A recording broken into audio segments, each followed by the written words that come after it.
Chosen Bloods! Welcome to another video and to my channel, the Kimberly Ponce channel. Today, I almost said tonight, I don't know why. It's currently 10:39 in the morning, and I almost just said tonight, so tells you what kind of day I'm having. I don't even know what kind of day I'm having. I think it's a good one so far. I've managed to stay in prayer for most of the morning, and I'm here getting this word out. So that's good. That's good. That's good. I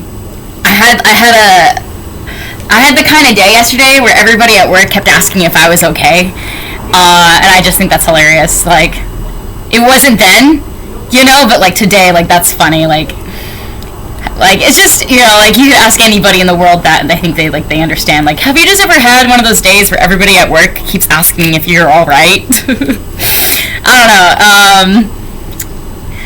I was like complaining yesterday. I was like whining, and like I got the worst night's sleep. I think that's like had a big thing to do with it. But today's a new day, and it's awesome. I was when I work, when I say when I work, I mean that I'm a street performer and I'm my own boss. I make my own hours, I make my own rules. So I go out and play at a location for as long as I want, or until like a business tells me to leave or something, or kicks me out or whatever. There's always somebody that gets like huff and puffin once I start to make the money. I've noticed that. And a little bit of today's video is about,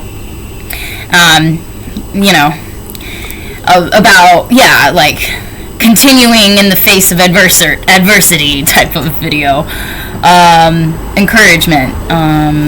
So I watched a cool video the other day from another YouTuber, and he was talking about rock and roll, and then I was like realizing that my life is like pretty much that, like where I just perform. Like basically I go like from place to place, and I play until somebody, like,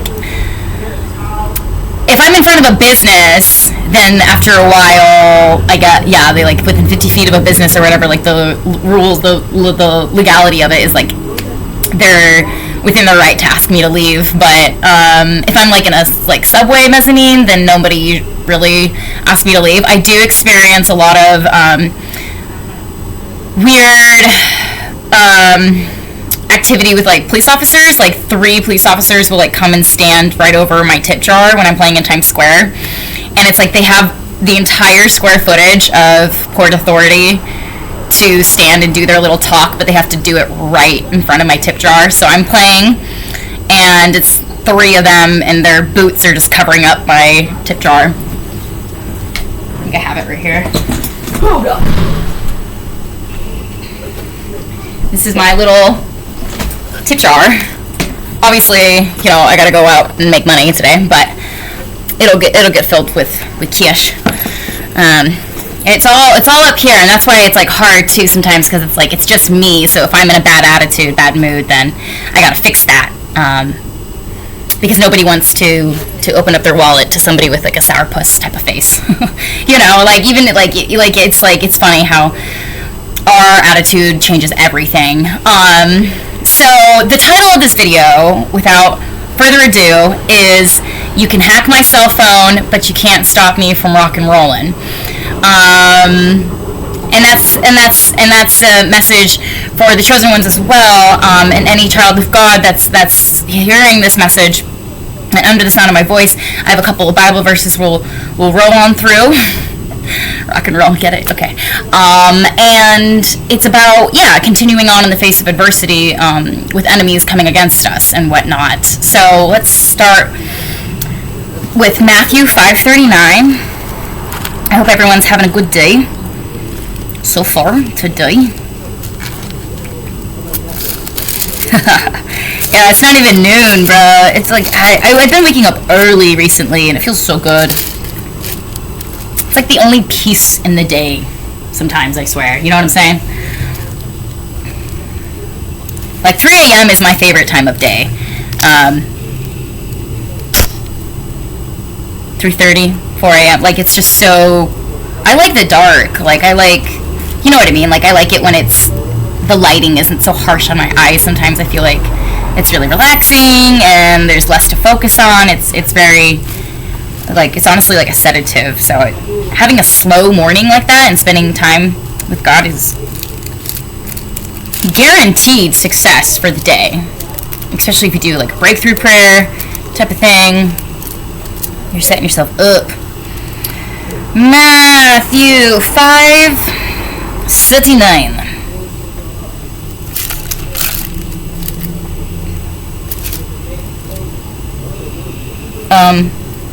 So this one is, however I say to you, do not resist him that is wicked, but whoever slaps you on your right cheek, turn the other also to him.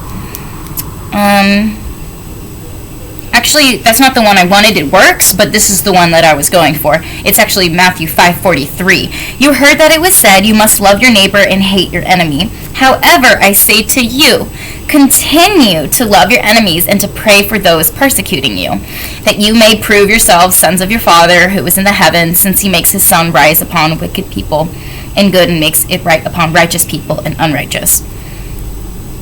So, yeah, however I say to you, continue to love your enemies and to pray for those persecuting you, that you may prove yourself. Yeah, so the thing that I'm like mostly starting us out with on this verse, I'll explain in just a sec why.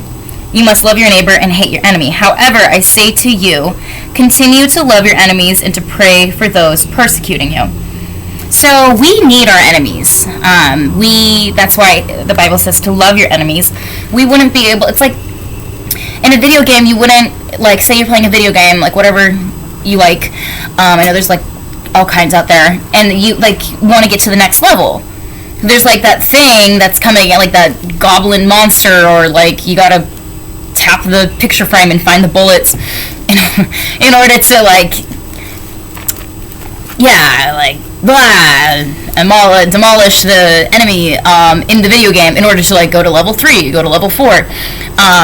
So it's easy to feel a lot of like annoyance and frustration, even discouragement from going through experiences put on us by our enemies, but the point of them is to elevate us, and God allows the attacks.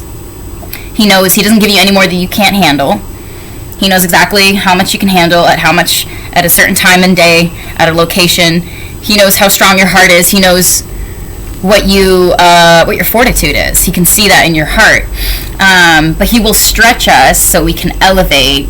So at times it may seem like it's really coming down extra hard, but that's just the time where it's just a little bit more of a stretch, asking us to bear with the situation, to bear with one another, until we're elevated. And then it kind of like comes in like a breeze, and you're like, and you feel like more mature, you feel like you feel like a ton of peace, like a lot of peace, and it's kind of like unspoken for, but you kind of don't really have an explanation for it other than like the Holy Spirit is aiding you in overcoming these scenarios that are challenging, and then you just keep elevating.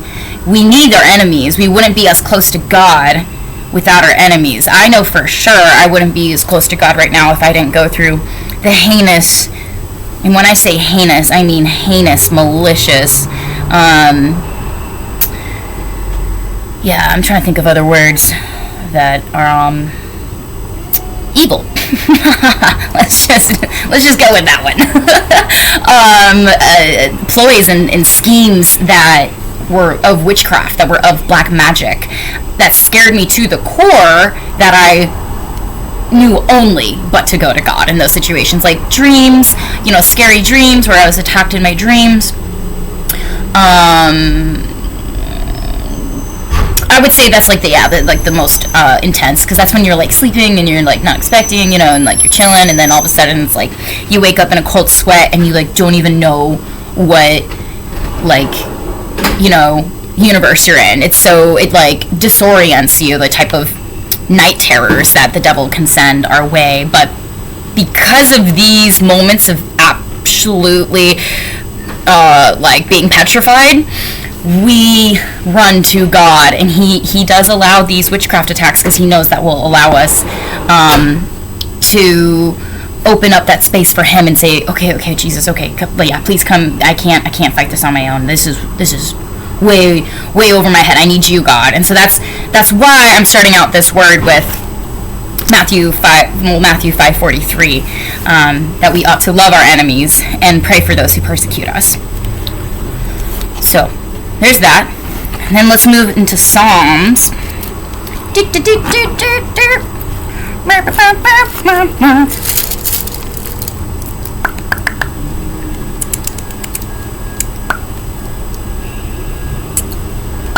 Sometimes I'm on the subway and I get bored and I just like do this noise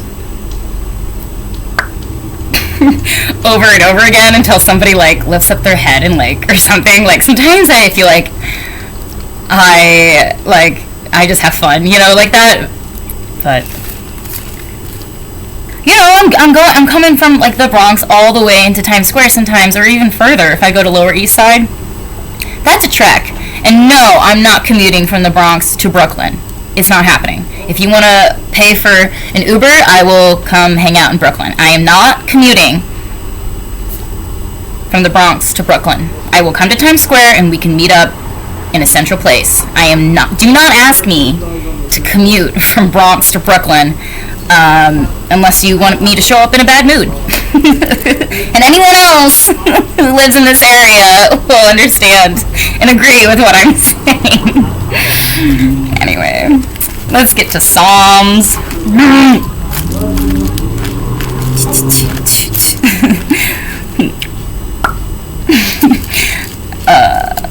Yeah. 37. Oof. Fell right to the page. Gracias, Jesus. So we got Psalms 37:13. Jehovah himself will laugh at him, for he certainly sees that his day will come. Well, let's start with one verse ahead, so you guys could see what I'm saying here, well, what the Bible is saying. The wicked one is plotting against, so this is 37:12 of Psalms. The wicked one is plotting against the righteous one, and at him he is grinding his teeth.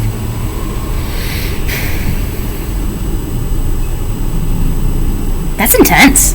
Because it makes me think about in the, I think I was reading in like Revelations, like this was like last spring, and I was just reading a little bit about, I don't know why it's always like blurring out everything. In Revelations it says that, yeah, like hell is a environment where there's a grinding and gnawing of the teeth. So just imagine how much that's a lot of agitation. They're already mad that we're like giving our hearts to God. Like Satan's already mad that we're like praying and in the Word. Like he hates that because that's feeding our soul. So the wicked one is plotting against the righteous one, and at him he is grinding his teeth. Jehovah himself will laugh at him, for he certainly sees that his day will come. Whoever is going against whatever kind of enemy is currently the one that you're battling with right now, it can be really hard. It can be more than really hard. It can be debilitating to our spirit. We don't ever want to give the enemy too much power and say that, like, he totally, like, knocked us down and we just can't get back up. But, he doesn't play fair, so he knows where to hit, where we stay down for a little bit, maybe extra longer on some days than others, and certain attacks with certain people that he uses against us that we trusted and we're real close to, like that type of thing. But God will laugh because he knows the end day for this wicked one. Yeah. Jehovah himself will laugh at him, for he certainly sees that his day will come. Pretty cool.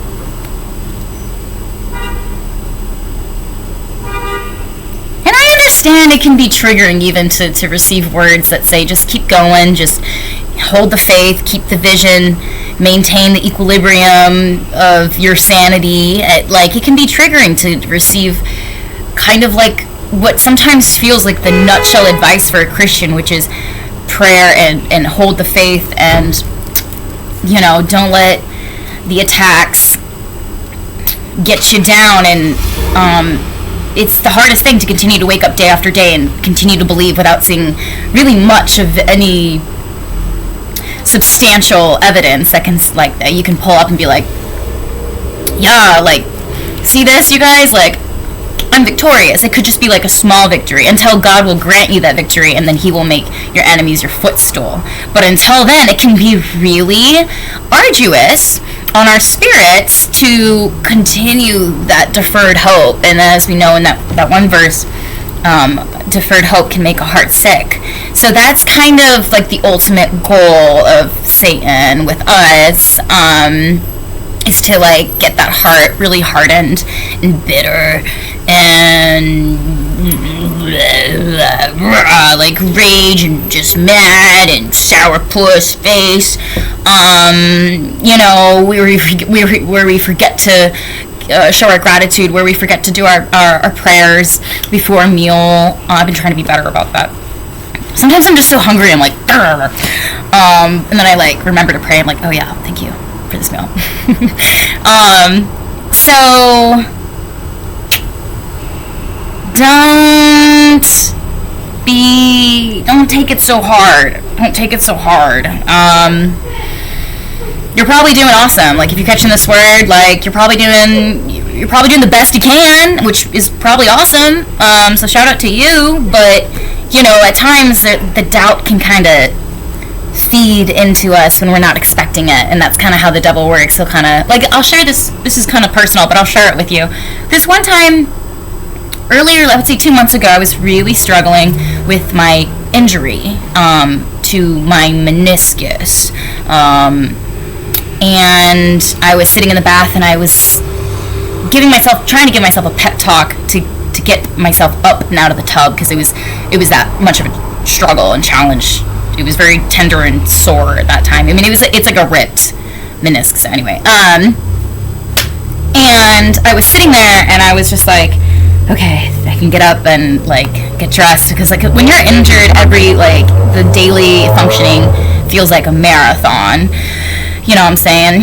So I just was, like, kind of praying, but, like, kind of forgetting to, like, be positive, but, like, just kind of reaching out to God in, like, the corner of my mind, but, like, not all the way, and just feeling very hopeless and downtrodden. And I heard a tiny whisper that said, "You're not the chosen one. You're the humiliated one." And I, like, started to, like, believe it for a second, and then I was like, no. Shut up, Satan. So that's what we have to claim our power back in that moment and be like, shut up, yeah, Satan, you know, yeah, put a sock in it, Satan, you know, we can't let him have any power in our mind, even though the mind is a battlefield. So we just gotta shut it down and redirect it to something else. So, like, what is something I can look forward to today, and try not to dwell on the problem that is currently, like, in your lap that needs to be dealt with, type of thing, because it will be dealt with, and God will give you an outcome that is victorious for you, and God will give you solutions, and God will grant you peace throughout the entire obstacle. We all have different stitches, we all have different issues, we all got different, you know, interpersonal baloney we gotta deal with, and God sees where your heart is and all of that. He will grant you everything you need in order to come out on top, baby. Know what I'm saying? Know what I'm saying, baby? Now we will scoogie on over to Luke 10:19. Luke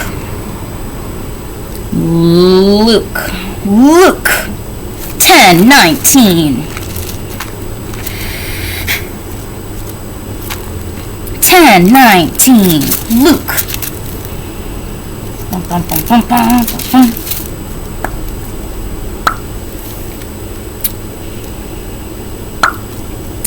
Luke 10:19. Look, I have given you the authority to trample underfoot serpents and scorpions, and over all the power of the enemy, and nothing will by any means do you hurt. Hallelujah, Jesus. He gives us the authority to trample over serpents and scorpions, and over all the power of the enemy. All we have to do is resist the enemy and he will flee, and then back it up with a couple of your favorite verses that you keep, you know, in your log of memory, and you're like, cool, I'm gonna pull this puppy out right now because it seems fit. And the power of the Word of God is powerful, and it can bring you like that much needed peace in that moment. Every person holds the ability to go to a quiet sanctuary in their heart and commune with the Holy Spirit and God. No matter what you're going through, you can always stay calm and just revert back to that sanctuary and ask God for help. We just have to resist like the humanness of us, which is like impulsive emotions.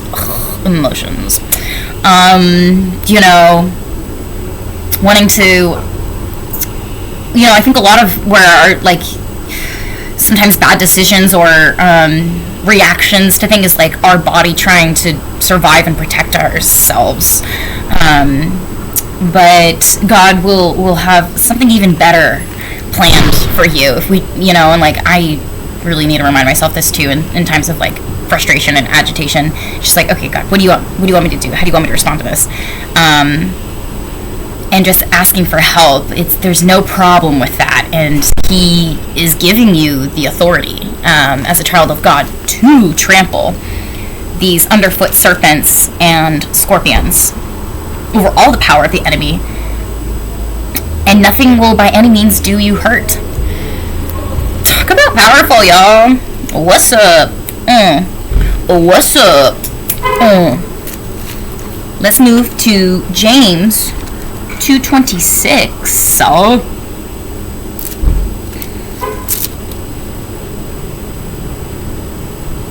James.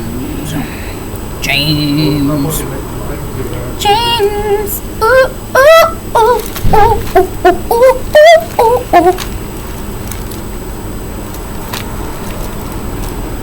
It's really at the back here, the book.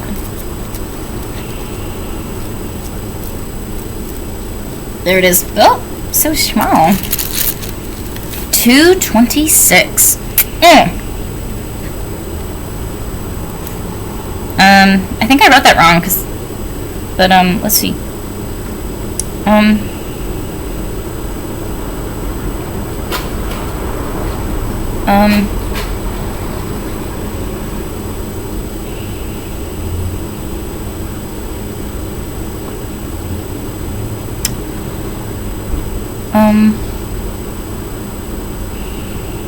Did I...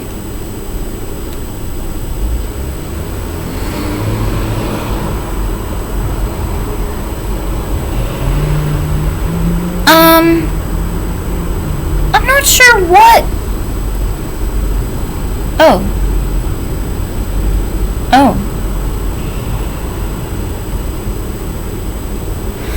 Well, without further ado, I believe I meant to write another verse down. But I think, God led me here for a reason, so I'm gonna...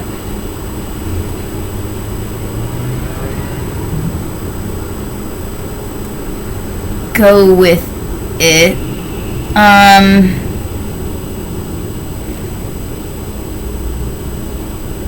Let's just start with the chapter 2. Because it's basically what I'm trying to say here. Is accordingly, this is James... No, this is 1 Peter, silly goose. No wonder you're not finding the chapter. OMG balls. It was just right there. Maybe I should get a bigger chapter, a bigger Bible type of thing.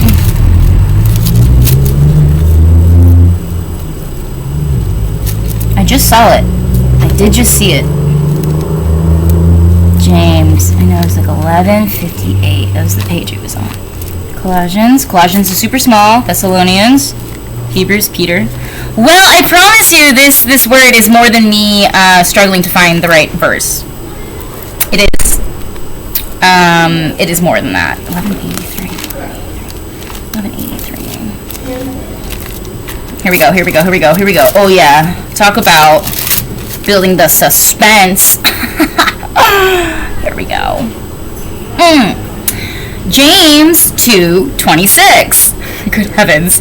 Indeed, as the body without spirit is dead, so also faith without works is dead. I wanted to add this in here because I was reading up on the story about David and Goliath, and I thought it was fascinating because I've like known about that story and learned about it in preschool. I went to like a Christian, had like a Christian education growing up. It was like a private school. So yeah, we went over that, but like to read it again, I was like, wow. I learned that David actually was like offered armor to fight against like Goliath, and like some accounts say that he was like 7 feet tall, others say he was like as tall as like 10 feet. And then it said in some accounts that David was only like 20 years old when he fought Goliath and won against Goliath. And then other accounts said that he was like 12 to 15 years of age. So I was like, wow. But the point of what I was so flabbergasted about is that David ran towards Goliath. Talk about having faith, and talk about putting faith into works. So he knew that God would grant him victory. And David volunteered to battle Goliath, and nobody else like dared to even try to go against Goliath. But David knew God would grant him victory, but he still knew that he couldn't just show up to the battle and do like a fancy little dance move and expect Goliath to be dead. Like, he had to do something about the battle. He had to do something of his own volition, of his own will, with his own body. It took faith, and he was putting it into works. And then when he slung the stone and hit him on the forehead, that instantly killed Goliath, and he fell to the ground. So that was all God's favor. But David had to run towards a giant who was probably like three times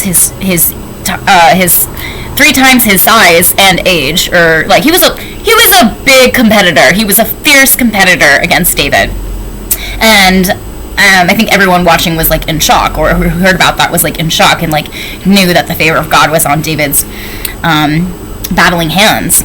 So that's why I was like, okay, this is making sense, because I know I've personally been in a little bit of a stagnant, a little bit, not too much, area where I've been hearing other messages and seeing and just kind of understanding an intuition that I need to take the leap of faith, and I'm just not sure exactly what that looks like.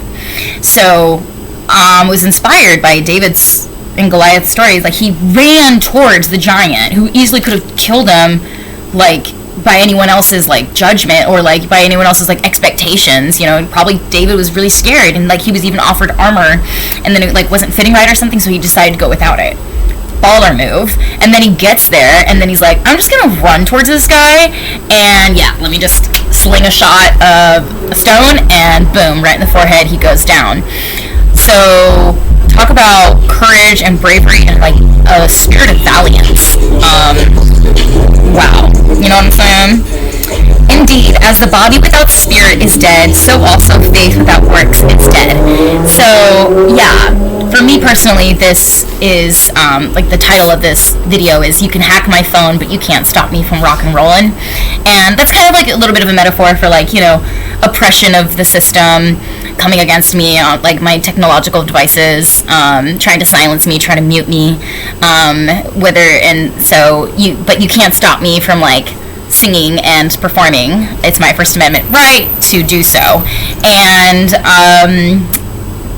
I also think that there's part of the faith that like I have to believe that I'm going to like make good interactions and make cash every single day, and then I see it happening too. So I just don't know exactly what that leap of faith I need to take is, but I feel like I feel like I'm on the right track because I'm doing words and whatnot. But this video is kind of getting long because I couldn't find one of the verses.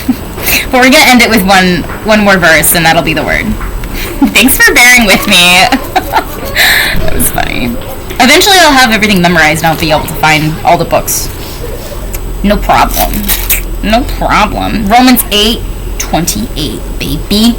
Now we know that God makes all his works cooperate together for the good of those who love God, those who are the ones called according to his purpose, because those whom he gave his first recognition, he also foreordained to be patterned after the image of his Son, so that he might be the firstborn among many brothers.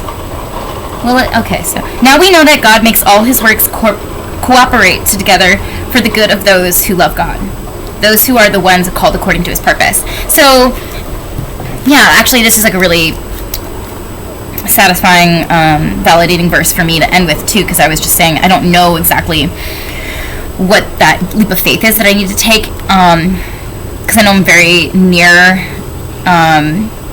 the new chapter of my life. I just need to, I think it's obedience, I think. So doing this word is in line with it, but I wanted to remind everybody else too that no matter what you're going through, if you're doing good, you're doing righteous, and you're doing you're being obedient to what you absolutely can manage with God's instructions at this time, and you still feel like you're frantically searching God, and you're becoming obedient, but you still feel like you're getting attacks, or you're not hearing his voice quite as clearly.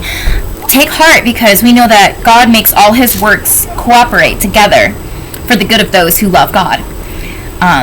And it does say in the Bible, if we love him, we will follow his commandments.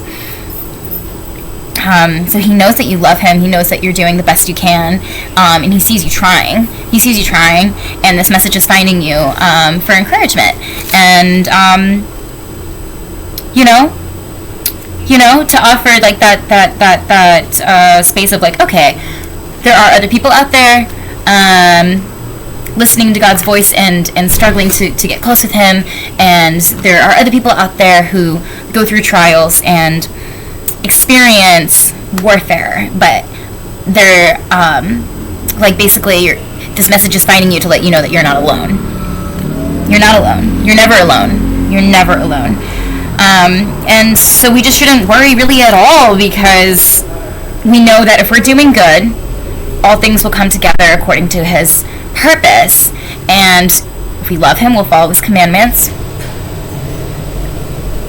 And for those who are the ones called according to his purpose. And so it'll come together seamlessly, because God's hand is in your life. And yeah, I guess that's the word. I'm still getting better at being